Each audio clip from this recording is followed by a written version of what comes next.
When I walked into my parents' house that afternoon, I froze before my second step. My mother's voice drifted from the dining room, calm and almost proud, saying, "My sister's kids eat first, and Selena's boys can wait for the crumbs." My sibling laughed. My father didn't look up.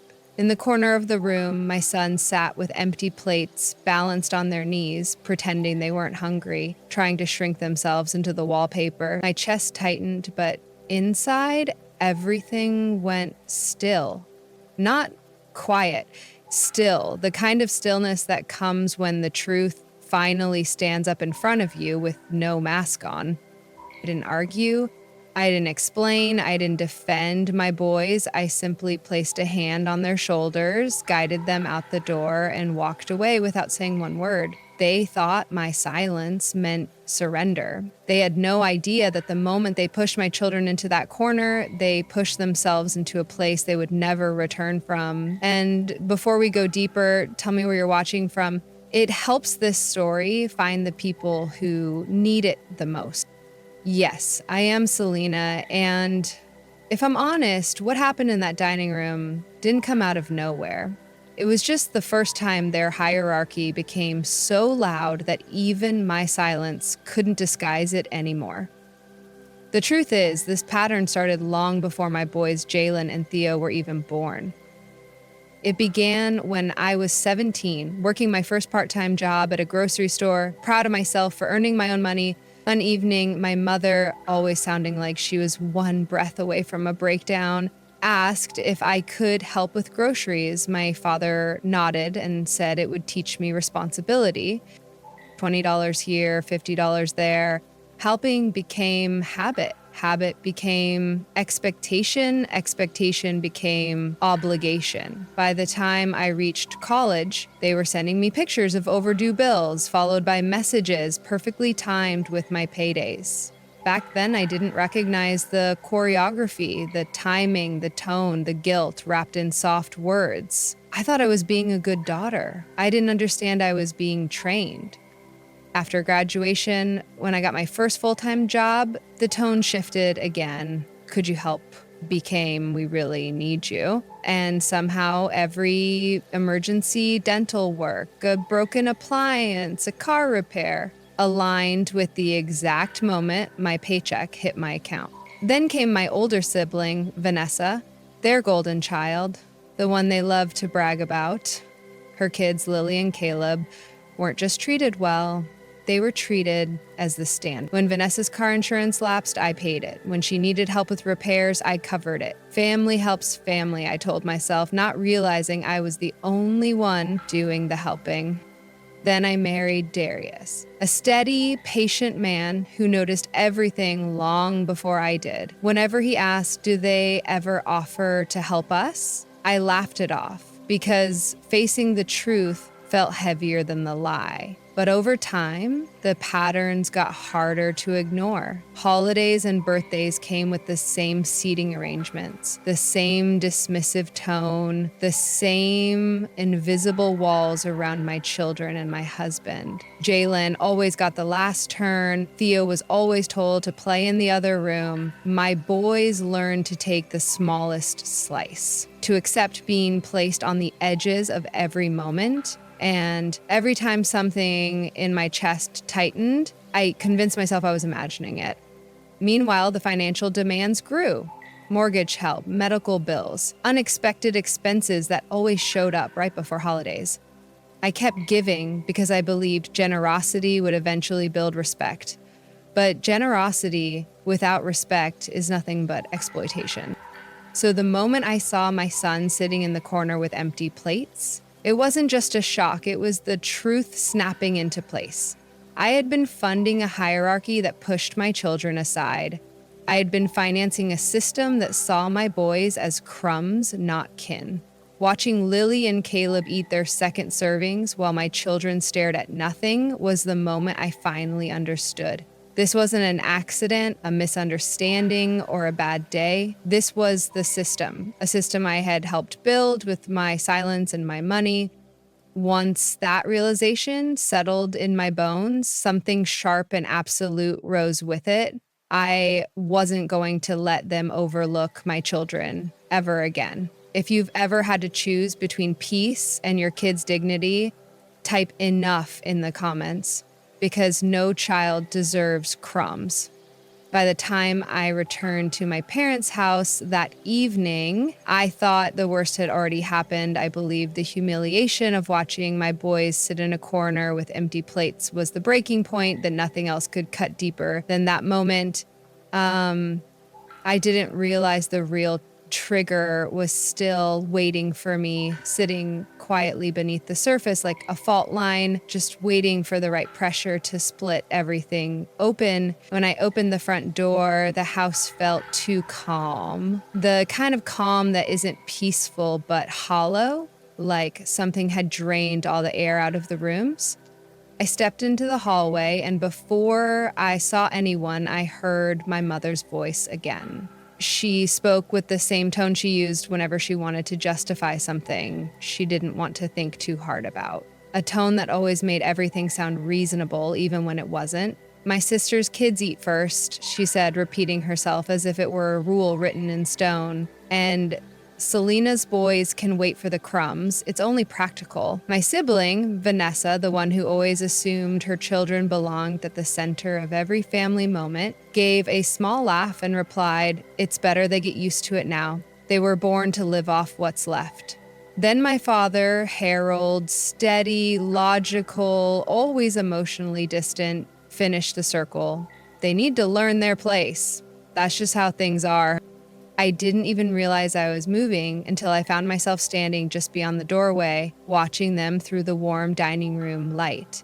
Lily and Caleb were sitting comfortably at the table, finishing their second servings without a care in the world, while my sons hovered near the doorway, as if waiting for permission to exist. Jalen looked up and met my eyes for half a second, and that look, quiet, resigned, already understanding, fractured something inside me in a way that nothing else ever had. He wasn't confused, he wasn't surprised. He had already accepted that this was his place in this house. That was the moment that truly broke me. It wasn't the crumbs, it wasn't the empty plates, it wasn't the laughter or the seating or the preference. It was the look on my child's face. That quiet shrinking, that practiced acceptance of less, that tiny flicker of "I don't want to make trouble," rewired something permanent inside that house would matter.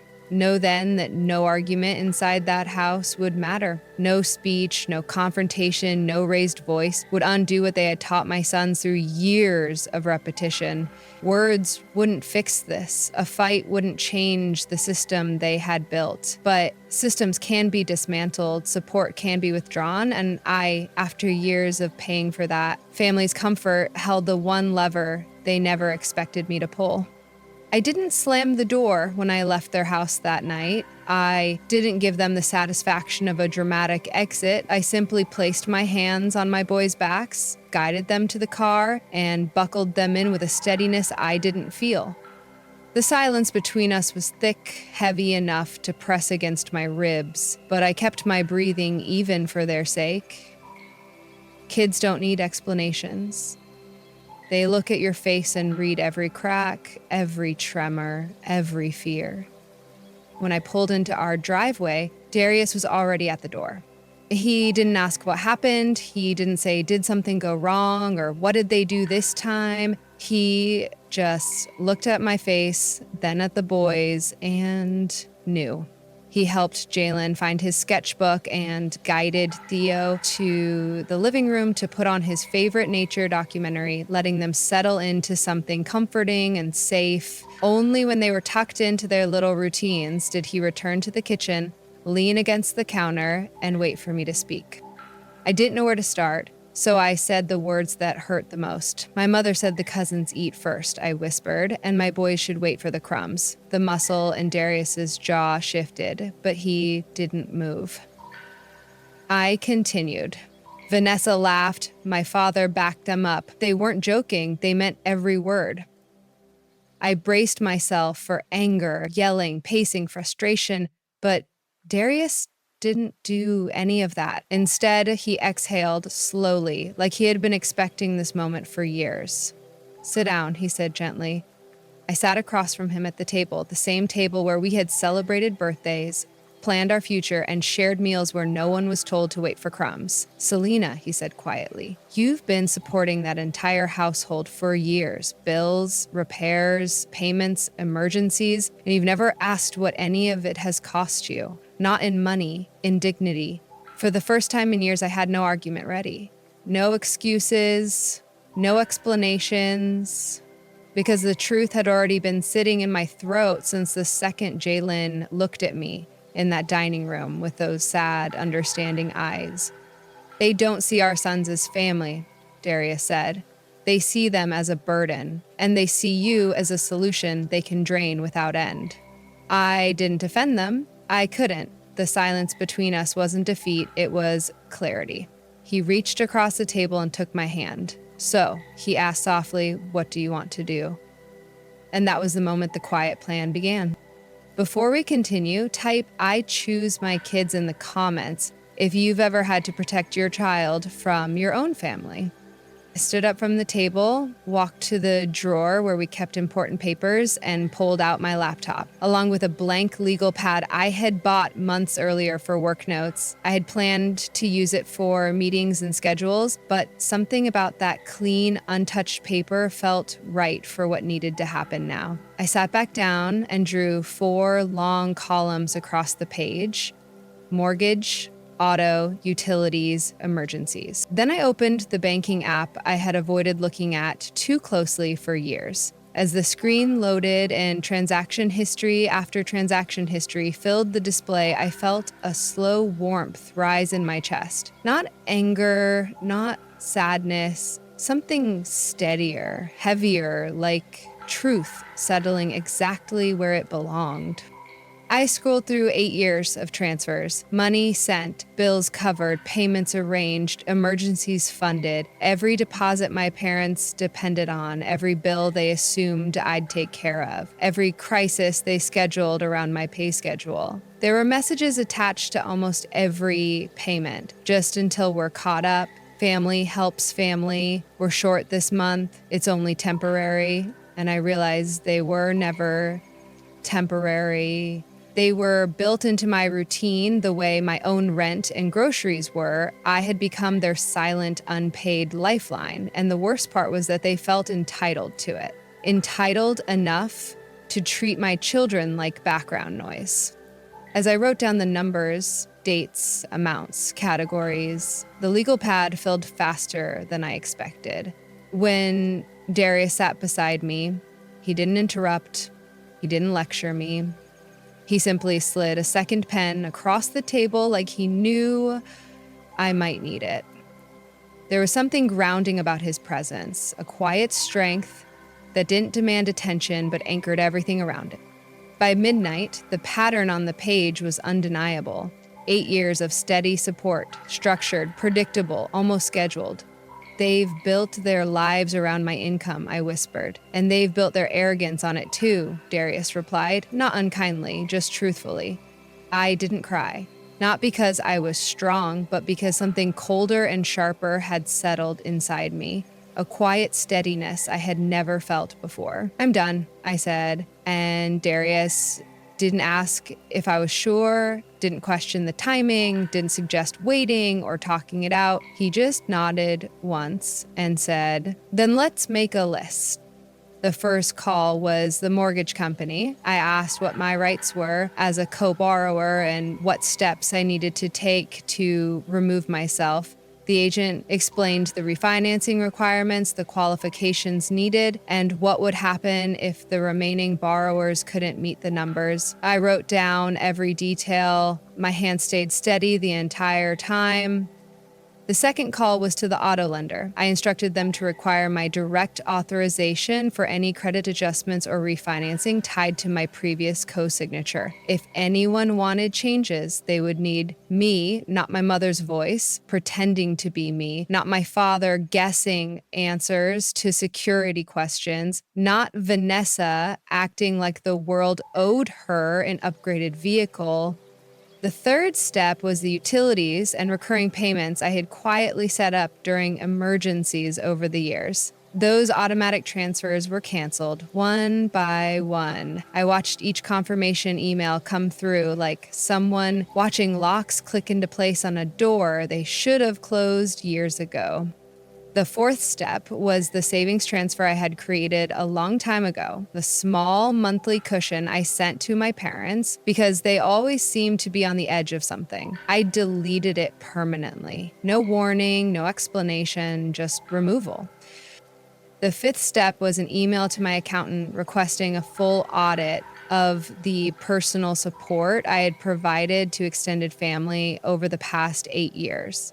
If anyone ever tried to twist the narrative, the numbers would speak for themselves.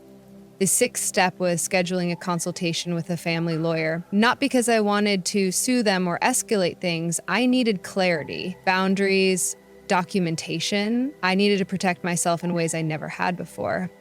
Every step was done quietly, no confrontations, no big declarations, no you'll regret this, just access removed, responsibility returned to its rightful owners, the ending of a cycle that had drained me for years. Around 2 a.m, after the last account was updated and the final password reset, I closed my laptop and placed my PIN on top of the legal pad. The house was silent except for the faint hum of the refrigerator. Even that sound felt distant, like it belonged to a different world. Darius placed a warm mug of tea beside me, not to comfort me, but to anchor me. "Do you feel better?" he asked gently. "No," I said honestly. "I feel awake." There was no rush of satisfaction, no revenge-fueled high, no dramatic sense of victory, just a deep, steady awareness. My silence that night, walking out, refusing to argue, refusing to perform, had been the first act of power I'd taken in years. And the blueprint on that legal pad, that was power turned into structure. Every unchecked box on my family's budget, every deposit they expected, every bill waiting for my name, every lifeline they assumed I would extend, all of it was about to hit them like a winter storm they never prepared for. Not because I wanted them to suffer, but because I needed my sons to know they would never eat crumbs again. Before we move on, type "no more crumbs" in the comments if you've ever decided to stop carrying someone else's weight. The first sign that my silence had finally reached them came exactly 48 hours later. I was in the kitchen packing Jalen's art supplies for school when my phone buzzed with my father's name. Harold never called unless a payment was late, an account needed attention, or some new unexpected problem had surfaced. His timing alone told me everything before I even answered. "Selena," he said, skipping any greeting. "There seems to be some kind of issue with the mortgage. The transfer didn't go through." His voice wasn't angry. It was unsettled, like a man who had just realized he'd been walking on a bridge someone quietly dismantled behind him. "There's no issue," I replied. "I canceled it." The silence that followed was sharp and brittle, the kind that slices through a person's confidence. "You canceled it?" he repeated, slower this time, as if testing the words in his mouth. "Without warning?" "I warned you," I said, keeping my voice steady. "You just weren't listening." He inhaled like he was bracing himself, but before he could gather his footing, another call buzzed through. My sibling, Vanessa. The one who laughed while my son sat hungry in a corner. The one who always assumed her comfort was a group effort and that the universe naturally bent in her direction. I switched lines. "Selena, what did you do?" she snapped. "My car payment got rejected. They said the co-signer blocked adjustments. You know I can't afford a hit on my credit right now." I leaned against the counter, watching the morning sunlight fall across Theo's cereal bowl. "You'll have to manage," I said, calm and even, "the same way you expected my boys to manage with whatever scraps they were given." Again, to you. "Oh, that was a misunderstanding," she started. "You said," I reminded her, "that my sons were born to live off what's left." There was a crack of silence on the line. Not guilt, just the sound of someone recalculating their losses. And before she could recover her tone or find a new angle, my mother's name appeared on the screen. FaceTime. Of course. It was always FaceTime when she needed emotional leverage. I let it ring twice before answering. Her face appeared tight with panic, as if the camera itself was squeezing her nerves. "Sweetheart," she began shakily, "your father and I need to talk to you. The bills. Things are piling up faster than we expected. We're in a difficult situation." "Are you?" I said, my tone soft but cold enough to let the truth breathe between us. "You know we depend on that support," she said, leaning closer to the screen, her eyes wide in rehearsed desperation. "It isn't fair to punish us like this." That word, punish, hung in the air like smoke. "You punish my sons," I said, "right in front of me." "That was different," she insisted immediately. "We were being realistic about how the world works." "No," I said, "you were being realistic about how much you thought you could get away with because you assumed I would always pay for it, financially, emotionally, and at my children's expense." Her expression cracked then, not dramatically, but in small ways. A quiver in her mouth, a shift in her eyes, the look of someone who had finally run out of scripts. "Selena, please," she whispered, "we could lose the house." "And my children," I replied, "could have lost their sense of worth if I stayed silent." She flinched as if the words physically reached through the screen. I didn't yell. I didn't threaten. I didn't bargain. I spoke with the same steady tone they used while ranking grandchildren like inventory. "The mortgage help won't return," I said. "The automatic transfers are gone. The cushion fund is gone. The co-signing access is locked. From now on, you live on your income like every other adult." "Selena," she breathed, "you can't do this to us." "I'm not doing anything to you," I replied. "I'm stopping what you were doing to my children." For the first time in years, the silence on their end wasn't manipulative. It was real, raw, unshielded. And in the background of their panic, I could hear raised voices, footsteps, hurried shuffling, the beginning of something they never expected to feel. Desperation? The same desperation my kids felt, sitting in a corner with empty plates. Only this time, the emptiness wasn't in my children's laps. It was in my parents' bank accounts, their plans, their safety net they had mistaken for entitlement. Their hierarchy collapsed exactly where it was built, on the foundation of my silence. And now that silence was gone. If you've ever reached the point where you finally stopped fixing everything for everyone, type "boundaries saved me" in the comments so I know I'm not alone. In the weeks that followed, the fallout didn't unfold with fireworks or family theatrics the way people imagine when they picture major family ruptures. There were no dramatic confrontations on the front lawn, no frantic knocks at midnight, no screaming matches or wild accusations. Everything unraveled the way truth prefers to unravel, quietly, steadily, stripping away denial one layer at a time, until the person who built the fantasy has nowhere left to stand. What my family didn't understand was that when you remove access to a system someone has quietly relied on for years, the collapse doesn't happen instantly. It happens in slow, unavoidable stages. And you can hear each stage hit the ground if you listen closely enough. The first cracks showed up in subtle ways. My mother's voice changed when she called friends. Instead of her usual confidence, the "we're doing fine" tone, she sounded winded, like she was trying to hold her life together with a shaky hand. Then the house that had once been a symbol of their stability started fighting back. Small repairs they used to call me about stayed broken longer than usual. A leaky faucet that my father once bragged about fixing in 20 minutes turned into a slow drip that echoed through their nights. The dishwasher that used to be no big deal when it broke now sat unused because the repair bill was no longer an easy call to me.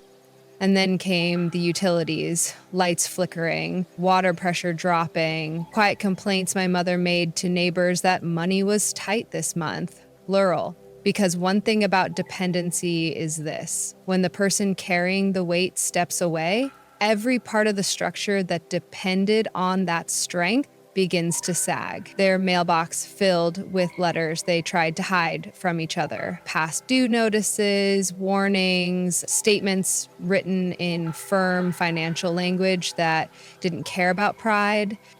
Then came the property taxes. Every year they came due, and every year my parents magically forgot about them until I sent money. But this time, there was no last-minute bailout from me. There was only the hard reality that they had been living in a house they couldn't afford without my quiet, consistent help. And the moment they realized they couldn't keep pretending, the house, the one they insisted made them respectable, became a burden they could no longer lift.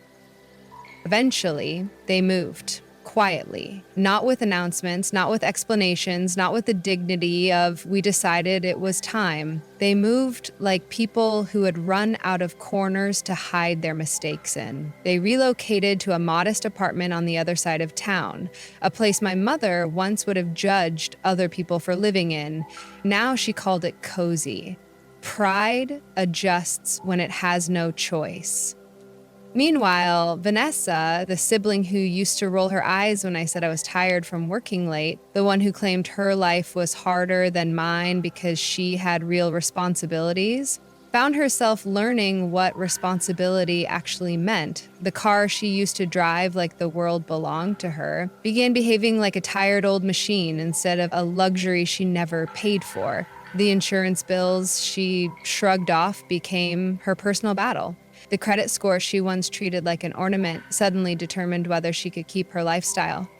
She worked extra shifts. She complained about how unfair everything was. She acted like life had suddenly become impossible. But really, life hadn't become impossible. It had become honest. But in my home, everything shifted in a way I hadn't expected. The air felt lighter. My shoulders felt less tight. Even the evenings seemed calmer. It was as if removing my family's expectation from my life created a physical change in the environment my children lived in. Jalen, my thoughtful 8-year-old son, who always noticed more than he said, started doing something I had never seen him do at dinner. He took the main seat at the table, the seat he always avoided, the one he used to think was reserved for guests or more important people. I didn't realize until that moment how deeply those family gatherings had shaped his idea of where he was allowed to sit in the world. Now he sat with confidence, arms on the table, feet planted, not shrinking. Theo, my bright and energetic little boy, changed too. For the first time, he asked questions without whispering. He took seconds without waiting to be offered. He laughed louder, smiled longer, and didn't watch adult faces to figure out whether he was allowed to enjoy himself. He simply existed, like a child should, freely, without calculating his worth. One night after dinner, I stood at the sink washing dishes and just watched them through the kitchen doorway. They looked different, not because they had changed, but because they finally had space to be themselves. Space where no one measured them by their cousins, space where they weren't compared, space where they were not treated as the other children, but the only children that mattered in that room. Darius stood next to me drying plates, and he studied my face the way he always does when he senses a shift inside me. "You seem quieter," he said softly. I shook my head and replied, "I'm not quiet, I'm settled." And he understood exactly what I meant. The quiet wasn't emptiness, it was peace, peace that didn't leave room for resentment or guilt, peace that filled the places where fear and obligation used to live, peace that felt earned. I didn't feel triumphant watching my parents adjust to their new life. I didn't feel vengeful hearing Vanessa struggle. There was no satisfaction in their discomfort. What I felt was alignment, a sense that I had finally corrected the imbalance I had tolerated for years. What they lost was convenience. What I gained was a home where my children no longer sat in corners with empty plates. In the end, the money I stopped sending wasn't the real change. The real change was the space I took back, the mental space, the emotional space, the space that allowed my sons to grow without being taught to accept less. The day my parents taught my boys they were meant for crumbs was the day I stopped feeding a system that starved them. Some boundaries do break families, but mine didn't break anything. It revealed the truth hiding underneath everything. My boys don't sit in corners anymore, and I will never apologize for choosing their worth over anyone's comfort, not even the people who raised me.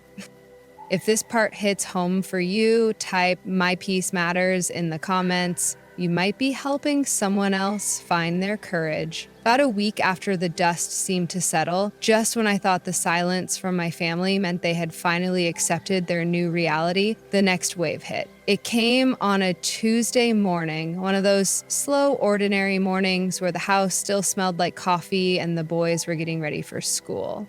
I was braiding Theo's hair when my phone buzzed again. Not another missed call, not a text. This time, it was a long voice message from my mother. I didn't play it immediately. I let it sit there while I packed lunches, tied shoelaces, and reminded Jalen to put his sketchbook in his backpack. But I felt it waiting, heavy and needy, like a shadow in the corner of the room. When I finally tapped the notification, my mother's voice filled the kitchen. But it wasn't the panicked tone from before. It was softer, shakier, layered with something that almost sounded like regret, but not the kind you feel for people you hurt. It was the kind you feel for yourself when life stops bending to your will. "Selena, sweetheart, please call me back," she began, her breath hitching like she wanted to cry but couldn't commit to it. "Your father and I have been talking. We didn't realize how much you were helping. We didn't realize how hard things had gotten for you. We just need to talk as a family." It's not an apology, not accountability, a rewrite. A gentle attempt to reshape the past into something convenient, enough for them to stand on again. I knew that tone too well. It was the same tone she used when she wanted something fixed without naming the damage she caused. A tone designed to soften me, to pull me back into the same old cycle. But the message didn't end there. She added, "And Selena, it wasn't about crumbs. You misunderstood what I meant. Your sister misunderstood. Everyone misunderstood. We didn't mean your boys aren't family. You took it wrong." There it was. The reversal. The gaslighting dressed as a misunderstanding. The attempt to rewrite the truth I saw with my own eyes. I stood there holding the phone, listening to her voice, trying to drag the moment back into something blurry, something convenient, something that wouldn't require change. But the thing about clarity is this: once you've seen it, you can't unsee it. I replayed the scene in my head. My mother saying the cousins came first. Vanessa laughing. My father nodding. My boys waiting in a corner with empty plates. There was no misunderstanding. There was only truth. And they were trying to cover it with soft words and shaky breaths. Later that afternoon, when the boys were at school and the house was quiet enough for me to hear my own thoughts, I called Darius into the kitchen. I played the message for him without saying a word. He listened all the way through, arms crossed, jaw working, the way it always did when he was trying not to interrupt. When it ended, he shook his head once, slowly. "She's trying to drag you back," he said. "She's not sorry, she's uncomfortable." And that was exactly it. They weren't in pain because of what they had done. They were in pain because the consequences finally landed on their side of the table. For the first time in my life, I didn't feel the urge to fix it. I didn't feel that old familiar pull to restore balance, smooth emotions, make things easier for the people who never made anything easier for me. Instead, I felt a calm I could only describe as ownership. Ownership over my decisions, my boundaries, my story. Later that evening, after dinner, Jalen sat beside me on the couch with his sketchbook. He didn't ask what was wrong. He just leaned into me the way kids do when they feel you thinking. I smoothed his hair back and realized something profound. Even in moments when I doubted myself, my children never doubted me. They trusted me because they knew I would always choose them. And that alone was enough to stay strong. Before I called my mother back, I sat at the edge of my bed and practiced what I needed to say, calm, clear, with no anger. Not because I wanted reconciliation, but because I wanted the truth to stay unblurred. I wanted to be heard without being pulled back into old patterns. When I finally called, her voice lit up like she'd been waiting for a rescue. "Oh, sweetheart, thank goodness." "Mom," I said, cutting through her, greeting gently but firmly, "I'm only calling to be clear. I didn't misunderstand anything. I heard exactly what was said, and so did my sons." There was a long silence, the kind that turns into its own confession. "I didn't mean it like that," she whispered. "I know," I replied. "You meant it worse." She gasped, but I didn't let her take over the narrative. "I'm not angry," I continued. "I'm awake, and the boundaries I set are staying." The air shifted, the tone changed. The space between us became something unfamiliar. Two adults standing on separate ground for the first time. She tried to cry, she tried to soften me. She tried to reach for the version of me who used to save her from every inconvenience, but that version of me didn't exist anymore. When the call ended, I didn't feel guilt. I didn't feel fear. I felt something new, relief. For once, I wasn't protecting the people who hurt me and expecting my children to live with the consequences. For once, I chose us. If you've ever had to stand firm, even when someone tried to rewrite the truth, type "I won't go back" in the comments. Your strength might help someone else finally hold the line. A few days after that phone call with my mother, after the tears she tried to weaponize, after the guilt she hoped would soften me, after the silence that followed when she realized I wasn't slipping back into old habits, I thought things might finally settle. The house was peaceful, my boys were laughing more, Darius and I were matching each other's rhythms in a way that felt almost new. But that's the thing about people who have relied on your compliance for years, they don't give up easily. They just look for a new door when you close the old one. It was a Saturday morning, and the house smelled like pancakes. The kind Jalen loved helping me flip, even though his were always slightly lopsided. Theo was building a tower of blocks on the living room rug, humming to himself. Darius was in the backyard, fixing the latch on the gate. It was one of those mornings that feels so normal, you don't realize how precious it is until something tries to intrude on it. At around 10, the doorbell rang. It wasn't the light press of a delivery driver or the cautious tap of a neighbor. It was 3 firm, confident presses, the kind of knock that announces someone believes they belong in your doorway. When I opened the door, I found my father standing there. Harold, Mr. Practical, Mr. Logical, Mr. That's just how things are. He looked smaller than he used to. Not physically, my father was still a tall man, but something in his posture had deflated, as if years of leaning on me had finally been taken away, and he didn't know how to hold himself up without that support. He nodded once, stiffly. "Selena?" he said. "Dad," I answered, blocking the doorway with my body so he couldn't look past me into the house. He cleared his throat. "I came to talk." I didn't invite him in. Instead, I stepped onto the porch and closed the door behind me, leaving just enough space to hear my boys' laughter inside, but not enough for him to see them. He glanced at the closed door, then back at me, his jaw tightening as if he wasn't used to being the one kept outside. "We're trying to understand what happened," he said finally. "Your mother is upset. Your sister is overwhelmed, and your sudden decisions." "My boundaries," I corrected calmly. He blinked, thrown off, but he continued, "Your boundaries have caused a lot of disruption. If you had spoken to us first, we might have worked something out." Worked something out? I repeated, letting the words settle in the air, like how you worked out teaching my kids they were supposed to accept crumbs. His face flushed, not with shame, but with irritation, the kind men like him feel when they're being asked to examine their own behavior. "We didn't mean it that way," he said. "You took it too personally." "That's because it was personal," I replied. "It happened to my kids in front of me. Twice."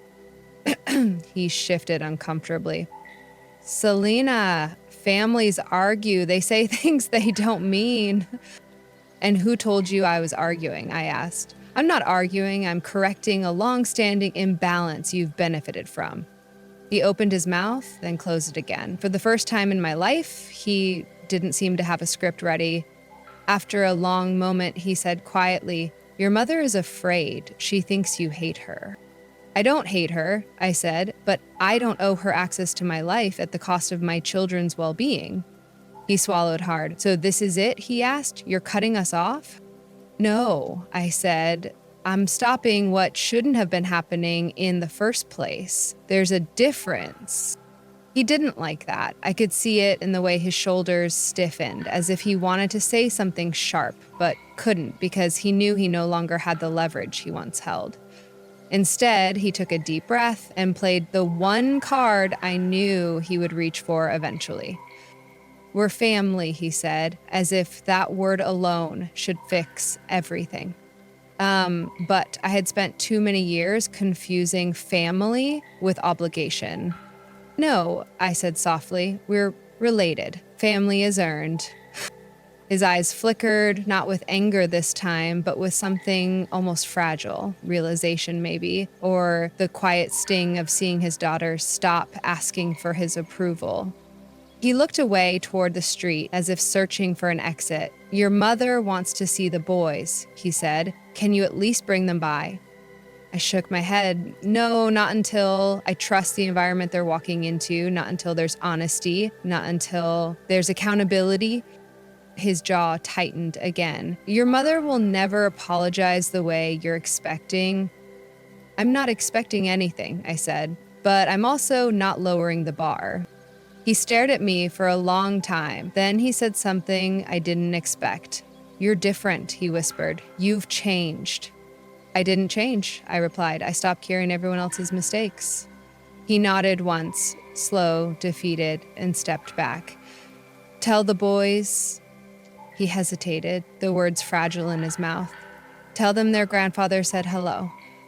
"I will," I said. It wasn't forgiveness, it was respect for my side of the street.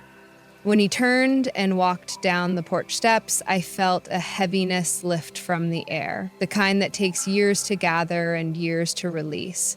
I didn't pity him. I didn't hate him. I didn't feel triumphant. I felt anchored. For the first time in my life, I stood on ground that was mine, not ground built from guilt or fear or obligation.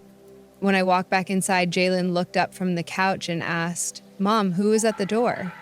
"No one who needs your attention," I said, smiling softly, because for the first time ever, I meant it. If you've ever had a moment where you realize protecting your peace required protecting your doorway, type "My home is safe now" in the comments. After my father left, I didn't go straight back to what I was doing. I stood in the hallway for a moment, letting the quiet settle around me, feeling the energy in the house shift back into something soft and warm. It was strange, almost surreal, how quickly peace returned when the door closed behind him. For years, that man's presence filled every room with an unspoken pressure, the kind that makes you stand a little straighter, speak a little carefully, breathe a little quieter. Seeing him walk away without taking any of that power with him felt like I had reclaimed a piece of myself I'd never realized I'd lost. When I stepped back into the living room, Jalen was sprawled across the couch with a sketchbook open, completely absorbed in drawing a dragon with wings bigger than the page. Theo was building a tower taller than himself, wobbling on his knees each time he tried, stacking a block too high. They both looked so safe, so unaffected, so at home. I realized watching them that the reason I protected them with such intensity wasn't because they were fragile. It was because they were finally strong enough to grow without being shaped by someone else's hierarchy. Darius walked in from the backyard a minute later, wiping his hands on a towel. He took one look at me and knew exactly who had been at the door. He didn't ask questions, didn't press for details. He just walked over, placed his hands gently on my shoulders, and said quietly, "You okay?" I nodded, but the truth was more layered than that. "I'm steady," I said. He nodded once, understanding instantly. It wasn't happiness. It wasn't sadness. It was alignment. A feeling that the ground beneath me finally matched the steps I was taking. For years, I had lived in this house carrying a weight that didn't belong to me. My parents' expectations, their emergencies, their emotional demands, their subtle insults wrapped in tradition, their hierarchy disguised as normalcy. My father's sudden visit should have shaken me, but it didn't. It clarified everything I already knew. It proved that the boundaries I put in place weren't only necessary, they were long overdue. Later that afternoon, while the boys played outside, I sat at the kitchen table with a notebook and a pen, not to plan anything, not to fix anything, but to process what I had been carrying. I wrote down every moment that had led to this, the empty plates, the laughter, the comments, the years of financial dependence I had been tricked into calling generosity. I wrote until my hand ached and the sunlight shifted across the floor. Somewhere in the middle of writing, it hit me. The thing I had been avoiding, saying out loud even to myself. I wasn't just grieving my parents' behavior. I was grieving the version of myself who kept trying to earn love that was never going to be offered freely. The version of me who thought being useful was the same as being valued. The version who believed that giving endlessly made me a good daughter. The version who accepted crumbs as long as those crumbs came with approval. Letting her go hurt more than letting them go. When I finally closed the notebook, I felt lighter, not healed, but unraveling in the right direction. When I stepped into the backyard, I saw Darius pushing Theo on the swing while Jalen climbed the small tree near the fence. And for the first time in a long time, I felt like this was my life, not something I balanced between my family's demands, not something I existed inside of while serving everyone else. And it was mine, built by me, protected by me. Shaped by choices made out of clarity, not obligation. That evening, while tucking Jalen into bed, he looked up at me with those deep, earnest eyes that always said more than his words. "Mom," he asked, "are we still gonna grandma soon?" The question hit harder than my father's visit. Not because of fear, because of honesty. Kids don't ask things by accident. They ask because their little hearts are trying to understand the world adults make complicated. I brushed his hair back from his forehead and said, "Not for a while, sweetheart." He didn't look sad. He didn't look confused. He looked relieved.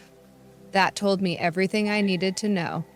As I left the room, I realized something else. Children don't need you to explain your boundaries.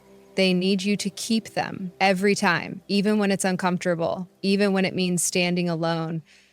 Before I went to bed that night, I checked the locks on the doors, not because I was afraid of anyone showing up, but because for the first time, the act of locking my home felt symbolic. I wasn't just closing out the night.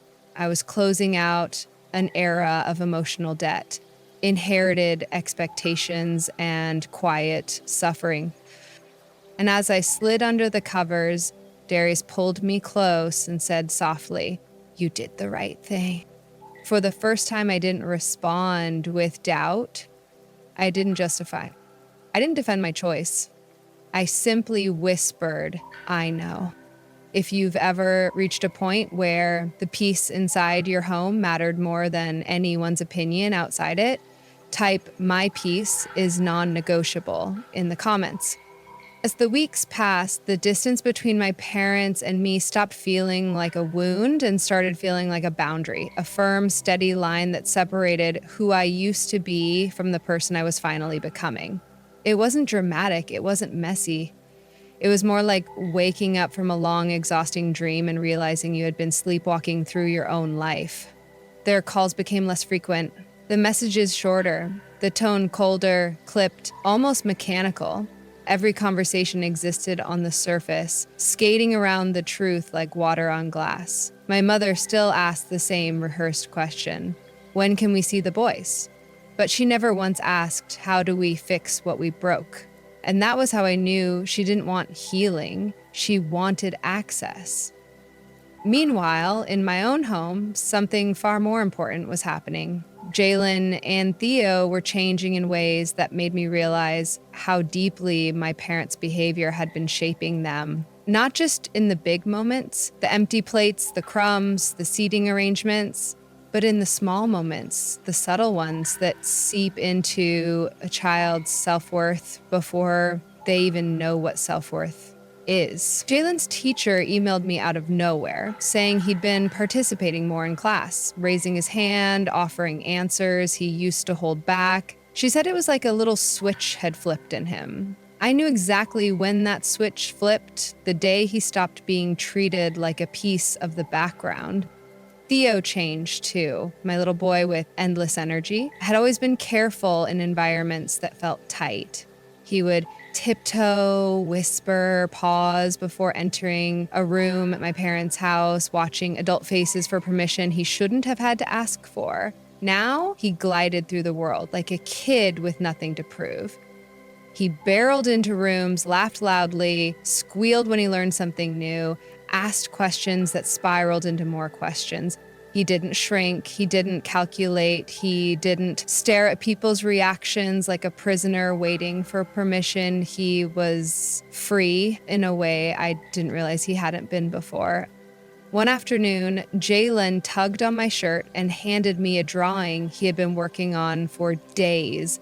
It was a picture of our family standing in front of our home.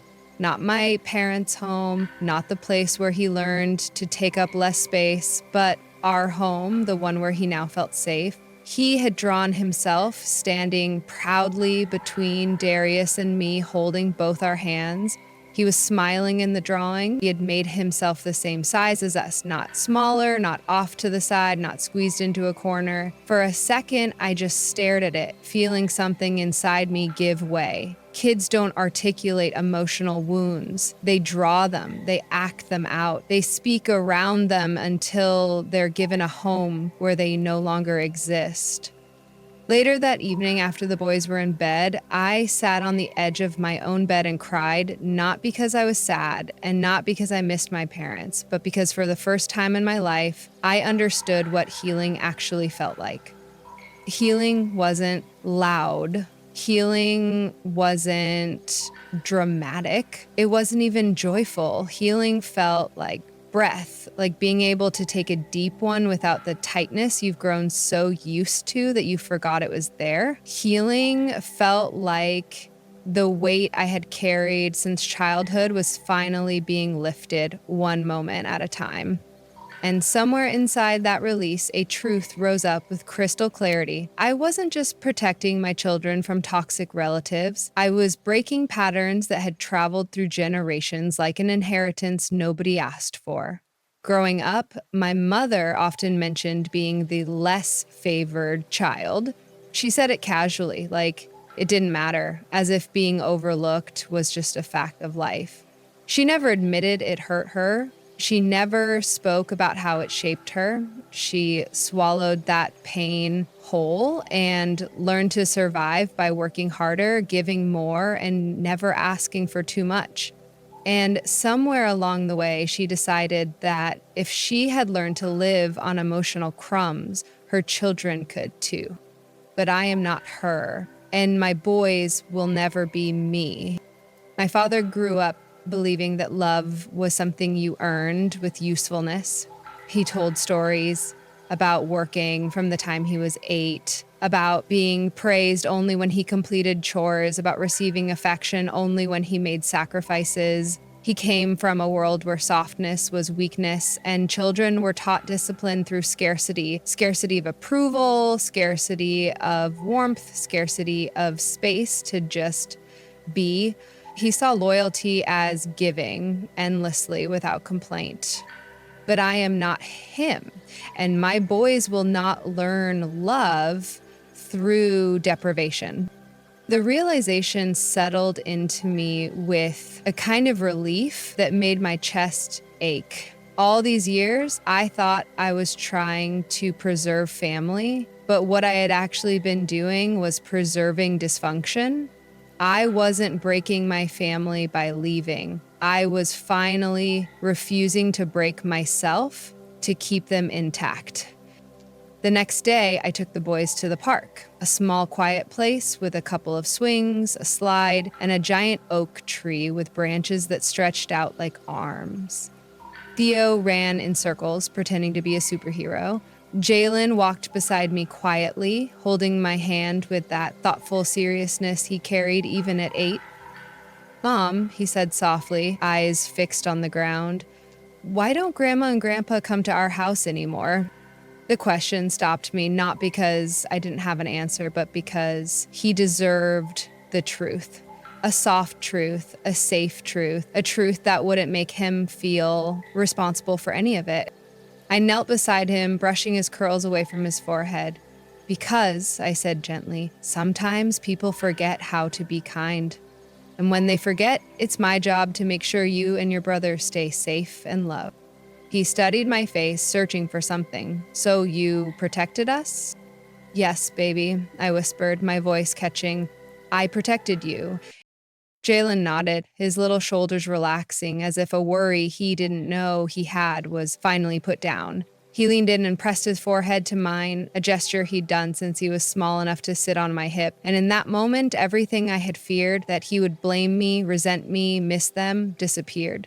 He didn't miss the people who made him feel small. He only missed the parts of himself he lost around them. As we walked back to the car, I realized something profound. My sons would grow into men who didn't have to unlearn childhood. They wouldn't spend their adult lives recovering from the wounds their parents ignored. They wouldn't mistake being overlooked for normal. They wouldn't grow up believing their value was conditional or negotiable. This was what breaking generational cycles looked like. Not loud confrontations, not dramatic scenes, not cutting ties with rage, but choosing your children's psychological safety over tradition, choosing truth over silence, choosing worth over crumbs. And as I tucked Jalen and Theo into bed that night, turning off the light and kissing their foreheads, I whispered into the dark, "You will never sit in a corner again." And I meant it, with every part of me that had ever been pushed into one. If you've ever rebuilt your family story from the inside out, type "the cycle stops with me" in the comments. Someone reading may need your strength more than you know. Months passed before the final chapter of this story showed itself, and it didn't arrive with drama or confrontation. It arrived quietly, the same way most truths do, on a day that looked completely ordinary. It was late spring, the kind of day where the air feels soft and warm and the sunlight slips through the blinds in gentle stripes. I was in the kitchen making breakfast, humming without thinking, when I felt a small tug on the back of my shirt. It was for Theo. "Mom," he said, his voice soft but sure, "do we still have to be small at other people's houses?" I turned slowly. That question didn't come from nowhere. Kids don't forget the moments that shaped them. And they don't forget the places where they learn to fold themselves smaller. They hold on to those lessons until someone teaches them something better. I knelt down to his level and took his hands in mine. "No, sweetheart," I said gently. "You never have to be small. Not anywhere, not for anybody." He blinked at me, processing that truth like it was a new language. Then he threw his little arms around my neck, holding me with a sweetness that carried more weight than he understood. As I held him, I realized something. My children weren't just healing. They were blooming. They were turning into versions of themselves they never could have become under someone else's hierarchy. And then something unexpected happened. A letter arrived. Not a call, not a text, not a FaceTime request. A letter with my mother's handwriting on the envelope. My stomach tightened when I saw it. For a moment, I placed it on the counter and just looked at it, afraid of what words might spill out when I opened it. Part of me expected manipulation wrapped in apology or guilt wrapped in sentiment. But after a few minutes, I opened it with steady hands. Inside was a short, uncharacteristically simple message from my father. "Selena, we are moving again. Your mother wanted to tell you, but she struggles with how to say things sometimes. Our health isn't what it was. We know things have changed. We know you've changed. I don't expect anything from you. I just want you to know that I see you now." Dad, just that. No demands, no excuses. No requests for money, no twisting of the past, just acknowledgement. Something I had never gotten, not once. In all the years I held that family together, I sat at the table with that letter in my hands for a long time. I didn't cry. I didn't shake. I didn't feel pulled back into their orbit. What I felt was closure, a door quietly closing without bitterness. Not forgiveness, because forgiveness is too complicated to force. Not reconciliation, because reconciliation has to be built, not handed over. Just truth, written plainly on a piece of paper, finally spoken without the weight of expectation. That night, when the boys were asleep, I sat outside with Darius on our little porch. The air was cool and the neighborhood was quiet, the kind of stillness that makes you reflect whether you want to or not. I handed him the letter. He read it, nodded once, and handed it back. "What do you want to do?" he asked. "Nothing," I said. For the first time, nothing. He smiled and wrapped an arm around me, pulling me closer. "That's growth," he murmured. Maybe it was. Or maybe it was the freedom that comes when you stop trying to fix people who aren't willing to face themselves. Either way, it felt right. It felt earned. The next morning, as I watched my boys eating breakfasts, laughing, talking over each other, reaching across the table without hesitation, I felt something inside me settle into place. A feeling I had been chasing for years, a feeling I didn't even realize I'd been missing. Real home. Not the house I grew up in. Not the family I kept trying to carry. Not the love I kept trying to earn. It was home or life. It was peace. This version of motherhood where my children never have to question their worth. I realized then that leaving my parents' dysfunction behind didn't break my family. It built one. A stronger one, a kinder one, a healthier one. And for the first time, I wasn't the daughter trying to be enough. I was the mother shaping a future. As the sunlight warmed their little faces, I whispered a promise I knew I would keep for the rest of my life. "You will never accept crumbs. Not ever." Because they deserved the whole table. And I finally did too. If this story moved you, if it reminded you of your own strength, or if it opened your eyes to something you've been ignoring, type "I deserve better" in the comments. Your voice might be the spark someone else needs to take their first step toward peace.